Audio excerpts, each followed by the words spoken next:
welcome back. Doug Champigny here today, and today we're doing a hypertrophy leg workout. And I learned that means you gotta go a lot slower.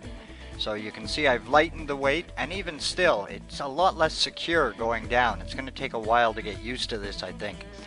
But it was a good workout. A few sets of squats with the lighter weights to try and get a little less shaky, and then on to the leg press. As you can see, it's much easier to control a slow descent on leg press. So again, trying mostly to go slow, not going really heavy, just taking longer times. Same with the hack squat, trying to get 5 to 7 seconds per rep in. And you can definitely feel it. I mean, by this point I was pumped, which usually I'm not at that point. So it's definitely making a difference.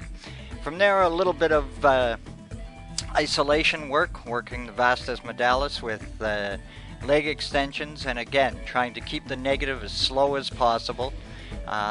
You definitely feel the burn on these. You know, I had always thought I was doing a switch between powerlifting and hypertrophy workouts, and this taught me that no, I'm not. What I've been doing is just going back and forth between powerlifting and power building.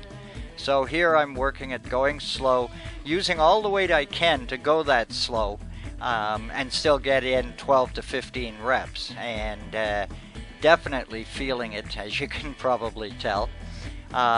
So from that I went on to doing some single leg, partly to make sure I was balancing the two out, but also just to give one leg a bit of a rest while the other one's going. The pump was getting to the point where it was getting hard to straighten the legs. So as you'll notice, I kept the descent slow, but brought the weight up a lot faster as I went along, simply because that was the only way I could get it back up. Now here I'm trying a leg press machine. I have to say I wasn't impressed with this machine. It doesn't give me the feeling of having a solid base. I don't see any need to use this one after having used the leg press and the hack squat and doing squats. So this one definitely won't be part of my regular routine. This was just the first time I had tried it, and I wasn't impressed with it. So I'm not going to be doing that one on a regular basis. And now we're at the seated leg curl, working hamstrings obviously. And hamstrings for me are the one body part that will cramp up the fastest, so I have to be careful on this one. I could definitely feel the slow negatives a lot more on this one. Again, I had to do the positive part of the motion at a higher speed. And then I followed it up with some straight leg deadlifts. Now you can see I'm using a very light weight. It was only about 20 pounds. Not looking to build any muscle with this one. All I'm trying to do here is stretch my hamstrings back out, because they were cramping up pretty bad after the super slow seated leg curls. So it just needed to straighten them out a little bit before we went on to some calf work. So quads and the hams are done. Now it's strictly doing a bit of calf work to finish it off. First on the leg press.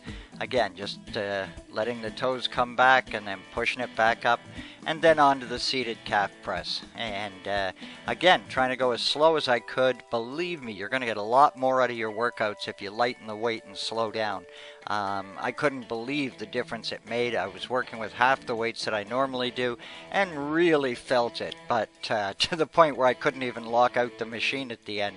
I had to get Mike's help there. But as you can see, it did work. So that's the trick to hypertrophy. Slow it down, lighten the weights, and take your time and enjoy. Talk to you next time.